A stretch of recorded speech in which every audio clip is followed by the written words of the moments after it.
আমরা বললে তো আপনারা বিশ্বাস করেন না, তাহলে আসুন আমরা শুনে আসি আপনাদের বিশ্বস্ত একজন এমপির কাছ থেকে। তিনি বললেন যে আওয়ামী লীগের যে 15 থেকে 20 জন নেতাকর্মী রাজপথে মিছিল করছিল, সেটাকে কেন্দ্র করে প্রায় 150 জনেরও বেশি আওয়ামী লীগ নেতাকর্মীদের বেনামে মামলা দেওয়া হয়েছে। আর সেখানে বিএনপি নেতাকর্মীরা রাতে দিনে যখনই পাচ্ছে তাদেরকে ফোন করে হুমকি দিচ্ছে যে লক্ষ লক্ষ টাকা তাদের কাছে দাবি করতেছে, যদি টাকা না দেওয়া হয় তাহলে তাদের বিরুদ্ধে মামলা দেওয়া হবে এবং কি মব করা হবে। শুনতে থাকুন পুরো ভিডিওটা, আর দেশবাসীকে দেখার সুযোগ করে দিবেন সর্বোচ্চ শেয়ার করে। শুনতে থাকুন। আওয়ামী লীগ গত পরশু বা তার আগের দিন একটা মিছিল করেছে। ম্যাক্সিমাম 15 থেকে 20 জন মিছিল করেছে। তাদের প্রত্যেকের মুখে মাস্ক পরা ছিল, সো এবং মাথায় ক্যাপ পরা। মাস্ক এবং ক্যাপ যখন পরা থাকে তখন কারো চেহারা আইডেন্টিফাই করা ইজ এক্সট্রিমলি ডিফিকাল্ট। আমি খবর নিয়ে দেখলাম সেই মামলায় 150-এর উপরে আসামি করা হয়েছে। মিছিলে ছিলই 15 থেকে 20 জন, 150 জনকে আসামি করা হয়েছে। এবং এই আসামি কেন করা হয়েছে জানেন? বাণিজ্য করার জন্য। বাণিজ্য করার জন্য ভয় দেখানো হয় ফোন দিয়ে, নাম কিন্তু দিয়ে দিব টাকা না দিলে, এত টাকা দিতে হবে।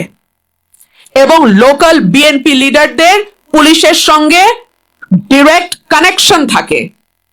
পুলিশের সঙ্গে টাকা পয়সা লোকাল বিএনপি লিডাররা ভাগ বাটোয়ারা করে কোন মামলায় কতজন আসামি দিবে, কিভাবে দিবে সেটা ঠিক করা। শুনলেন তো, এটা আপনাদের নেত্রী, যেটা বিগত 15 থেকে 16 বছর আপনাদের পক্ষে লড়াই গেছে, আপনাদের দুঃসময়, আর তখন আপনারা তাকে বাহবা দিচ্ছেন। আর যখন আপনারা 5 আগস্টের পরবর্তীতে মুক্তিযুদ্ধের পক্ষে কিছু কথাবার্তা বলছে, তাতে আপনারা রাগ হয়ে তাকে নমিনেশন দেন নাই। আর তিনি যখন 5 আগস্টের পর থেকে বুঝতে পারলো না বিগত 16-17 বছর শেখ হাসিনার বিরুদ্ধে তিনি যতগুলো কথা বলছেন সেটা তার ভুল ছিল, একমাত্র শেখ হাসিনাই পারে এই বাংলাদেশকে রক্ষা করতে। 5 আগস্টের পরবর্তীতে বাংলাদেশের বিভিন্ন টেলিভিশনের টক শোতে তিনি বারবার প্রমাণ করতে সক্ষম হয়েছে, বাংলাদেশের সাধারণ জনগণদেরকে বোঝানোর চেষ্টা করে গেছে যে হ্যাঁ, আমি বিগত দিনে 16-17 বছর শেখ হাসিনার বিরুদ্ধে যতগুলো কথা বলছি সেটা আমার ভুল সিদ্ধান্ত ছিল এবং কি সেটা বলা ঠিক হয় নাই। বাস্তবে আমি এখন প্রকাশ্যে দায়িত্ব পাওয়ার পরবর্তীতে বিএনপির আসল রূপটা আমরা বুঝতে পারছি। আর বিএনপি পাশাপাশি জামাত, রাজাকার, এনসিপি সমন্বয়ক যারা জুলাই নেতৃবৃন্দরা আছে, ছোট বড় সবাই মিলে এই বাংলাদেশের ভূখণ্ড আমেরিকার হাতে অলরেডি দিয়ে দিছে।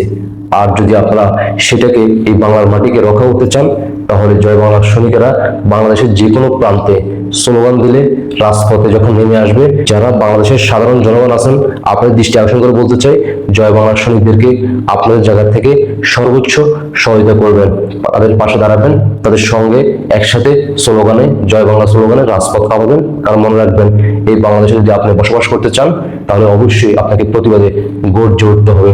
আশা করি বুঝতে পারছেন। দেশবাসীকে সর্বোচ্চ শেয়ার করে দেখার সুযোগ করে দিবেন। অবশ্যই আপনাদের মতামত কমেন্টে জানিয়ে যাবেন।